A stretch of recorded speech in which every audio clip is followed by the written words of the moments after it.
Friends, कैसे हैं आप लोग। आज हम लोग पढ़ेंगे MAHN यानी master of arts in Hindu studies, जिसमें आज पढ़ेंगे MHN 004 के खंड 4 में इकाई 4 बौद्ध मत में अनंत का सिद्धांत, जिसमें आज हम आपके लिए लेकर आए हैं आत्मा के अनिश्चितत्व हेतु तर्क। तो वीडियो स्टार्ट करने से पहले जो भी फ्रेंड्स हमारे चैनल पे नए आए हैं कृपया चैनल को सब्सक्राइब कर लें और बेल आइकन को प्रेस कर दें, ताकि जो भी लेटेस्ट वीडियो हमारे चैनल पे आए वो सबसे पहले आपको मिल सके। तो आइए ज्यादा टाइम को न लेते हुए चलते हैं अपने टॉपिक पर।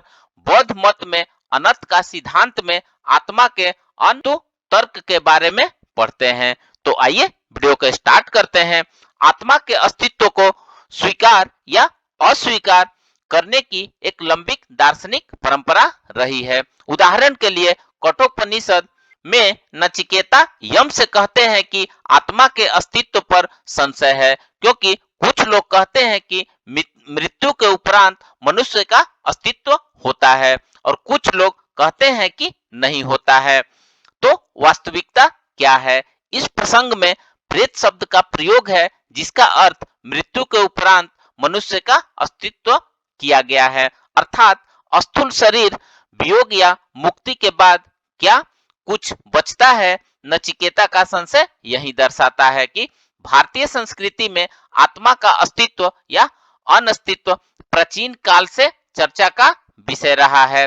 चबार्क दर्शन में जीवित देह को ही आत्मा माना जाता है। प्राणियों में जीवन पृथ्वी, जल, अग्नि और वायु के विशेष संयोग का परिणाम है और मृत्यु के उपरांत चारों भौतिक तत्व अपने मूल स्वरूप में मिल जाते हैं। व्यक्ति पूर्णतः नष्ट हो जाता है।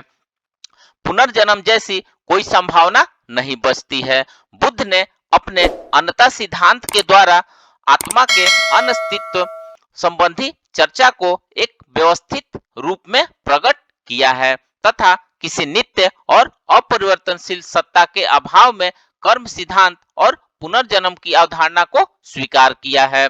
बौद्ध मत में मानसिक और भौतिक धर्मों की धारा के आधार पर किसी रूप किसी अन्य तत्व की स्वीकृति को ही आत्मवाद कहा गया है। इसी सिद्धांत के निषेध को अनात्मवाद या अनंतता का सिद्धांत कहा गया है। इसका केंद्रीय बिंदु किसी भी अपरिवर्तनशील तत्व की अस्वीकृति। इसके लिए कुछ प्रमुख तर्क निम्नलिखित है, जिसमें पहला है बौद्ध मत धर्मता के सिद्धांत का प्रतिपादन करता है, जिसके अनुसार सभी धर्म अनित्य है। यह अनुभव सिद्ध है कि कुछ भी ऐन्द्रिक जगत में नित्य एवं अपरिवर्तनशील नहीं मिलता है। वास्तव में धर्म शब्द अनात्म या नैरात्म का ही एक नाम है। सबे धम्मा अनित्य कहकर बौद्ध दार्शनिक सभी संस्कृत धर्मों को अनित्य बताते हैं और उन्हें स्कंधों में सम्मिलित किया गया है, क्योंकि वे सभी प्रतीत्य समुत्पन्न अपने कारण पर आधारित होकर उत्पन्न है। कारण के अभाव से कार्य का अभाव होता है। यदि कारण की उन्मूलन कर दिया जाए तो कार्य नहीं होगा। धर्म अपने उत्पत्ति के क्षण में ही नष्ट होते हैं, इसलिए कोई धर्म केवल एक क्षण ही रहता है। इसी प्रकार ज्यामिति के बिंदु के समान उनका दैसिक विस्तार भी नहीं है। अतः बौद्ध मत में न तो किसी भौतिक और न ही किसी आध्यात्मिक द्रव्य को स्वीकार किया गया है। किसी अपरिवर्तनशील आत्मा के स्थान पर वे चित्त या विज्ञान की श्रृंखला को ही मानते हैं। मनुष्य के व्यक्तित्व में ऐसा कुछ भी नहीं है जो बदल न रहा हो। यह 5 स्कंधों रूप, वेदना, संज्ञा, संस्कार, विज्ञान का समुदाय है। दूसरा है बौद्ध मत के अनुसार सत्य होने का अर्थ है अर्थ क्रियाकारी होना। किसी वस्तु में अर्थ क्रिया होने का अर्थ है कि वह किन्हीं कारणों पर निर्भर होकर उत्पन्न हुई है और अपने ही जैसे अन्य वस्तु को उत्पन्न करने की क्षमता से संपन्न है। जिसमें अर्थ क्रिया नहीं है वह सत पदार्थ नहीं है। अर्थ क्रियाशील होने के लिए परिवर्तनशील होना आवश्यक है। कोई भी वस्तु जिसमें परिवर्तन नहीं होता किसी क्रिया का संपादन नहीं कर सकती। आत्मा को अपरिवर्तनशील माना जाता है।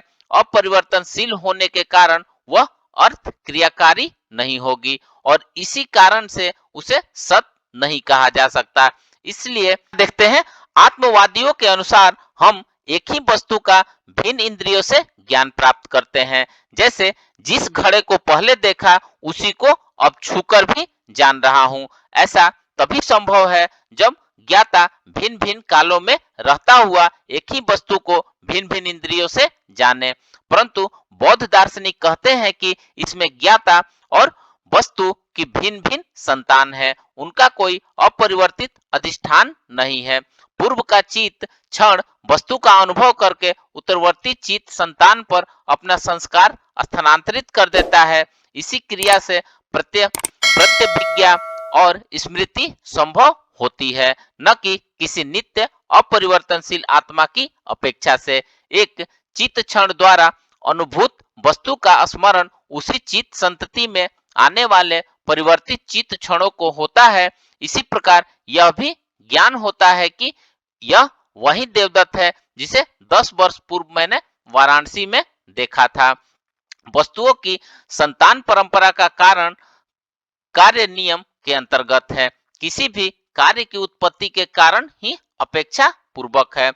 बौद्ध कहते हैं कि अहम पद से जिस नित्य आत्मा के संकेत की बात की जाती है, वास्तव में उसका आधार व्यक्ति की वासना है।